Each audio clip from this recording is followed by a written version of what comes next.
Nagkarambola ang tatlong sasakyan sa Quezon City sa gitna ng matinding buhos ng ulan. Ang ilang kalsada naman sa Maynila, lubog na sa baha. Nasa frontline ng balitang yan, si Hannibal Talete. Dahan-dahan na kumagmaneho ang mga sasakyan na dumadaan sa Taft Avenue sa Maynila. Gutter deep na kasi ang baha sa gitna ng matinding buhos ng ulan. Umaabot na rin sa bangketang tubig baha sa Espanya Boulevard. Partikular na sa intersection ng De La Fuente Street. Ayon din sa Manila DRRM office, napaulat na ring lubog sa baha ang Mel Lopez Boulevard.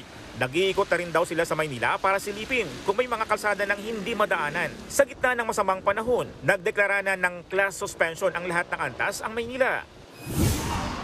Sa Quezon City naman, nakahandusay sa basang kalsada ang rider na ito sa may intersection ng V. Luna at East Avenue. Katabi naman ang nakasalampak din sa kalsada ang angkas niya. Sabay tumilapon ang rider at ang angkas nang sumalpok ang motor sa dalawang sasakyan na sinusundan nito.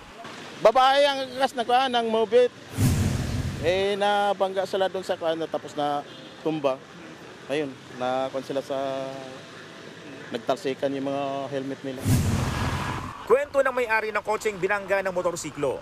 Beating the red light ang rider. Sa dulas ng daan, hindi na nakapreno ng maigi ang driver. At nauwi na sa karambola ang motor at dalawang kotse. Pinilit niya yung stoplight na naka-stop na siya, hinto na pula na, pinilit niya. Agad namang responde ang rescuer ng QCDRMO at nagbigay ng paunang lunas sa mga biktima. Kapwa pananakit ng binti ang iniinda ng rider at angkas nito. Dahil sa aksidente, bumigat ang daloy ng trapiko sa kahabaan ng East Avenue. Nakadagdag pa ang ulan, kaya naipon ang mga sasakyan sa kalsada.